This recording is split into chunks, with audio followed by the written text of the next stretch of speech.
My name is Scott Erickson, and this is my informative speech. The title of my speech is Muppet Guts. I believe the title assists with the attention getter, a certain perspective, one could say, where I feel that this speech is getting to the guts of the topic, or the meat of what we know as Sesame Street today.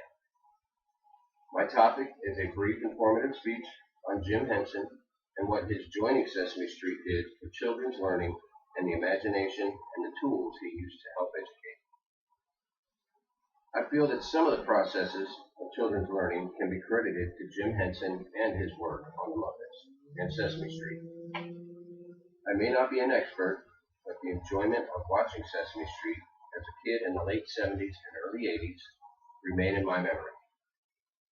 The thing that stands out are the ways that puppets help with not only counting and spelling, but also how to know right from wrong. Certain skits done by the Muppets on Sesame Street are still in my memory to this day.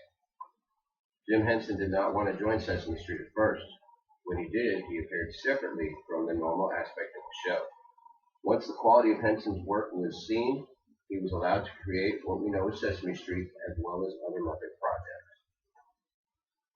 Let's start at the beginning. A very good place to start. Born in Mississippi in 1936, Henson remembered being influenced by Edgar Bergen, a ventriloquist, and an early puppeteer, Bert Hilster. Henson began working for WTOP-TV while attending high school, where he would help create puppets for a Saturday morning children's show called the Junior Morning Show. He enrolled at the University of Maryland, where he majored in studio arts with the thought of becoming a commercial artist. Luckily for us, there was a puppetry class offered in the Applied Arts Department, where he was introduced to the craft and textiles course. While still a freshman, he created Sam and Friends, which was a 5-minute puppet show for WRC-TV.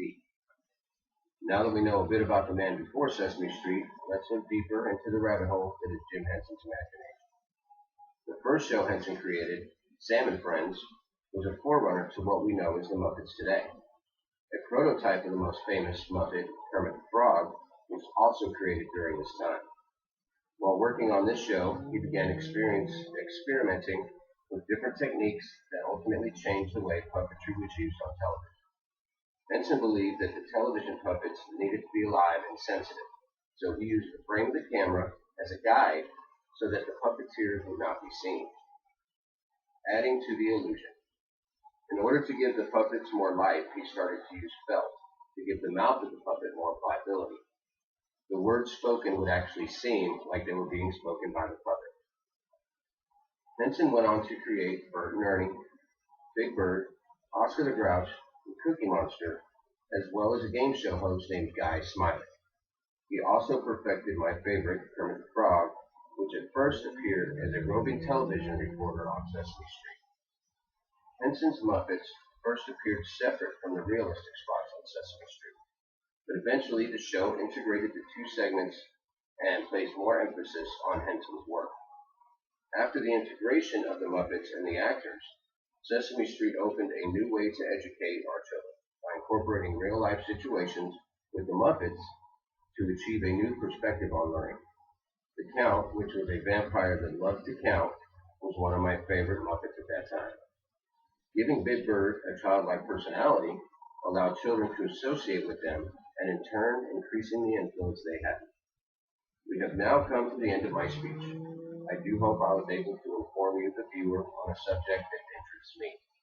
I urge you to look into the early years of Sesame Street, as well as Jim Henson's other creations, such as The Dark Crystal, which is a fantasy with wonderful puppeteers and special effects. As well, I would like to send you away mentioning the original Muppet movies with Kermit, Miss Piggy, and many other hilarious and unique characters. Again, we must remember Jim Henson did not want to join Sesame Street at first, but when he did, the quality of his work was seen, and he was given carte blanche to create what we know as the Muppets and assist in creating the Sesame Street that we watched as children. Thank you for listening. I know I enjoyed it as much as you did, but in all seriousness, the lessons and laughs that Jim Henson and his Muppets have brought me throughout my years will always be with me. The quick wit I've been told I have, I credit to the Muppets and Jim Henson, as well as Sesame Street. Learning how to handle bullies at a young age or why it's the right thing to do to help someone, even if it's only opening the door for another. To focus on friendships and family and the importance of observing the golden rule. Also remembering Cookie Monster going crazy over cookies. Thank you again. Be good to each other. Have a great day. My references are Sindet, Susan Podolsky, J.D., June 18th, 1990, Legacy of a Gentle Genius, People, pages 88 through 96, and HTTPS address and wikipedia.org/wiki/Jim Henson, hashtag site reference Britannica 330.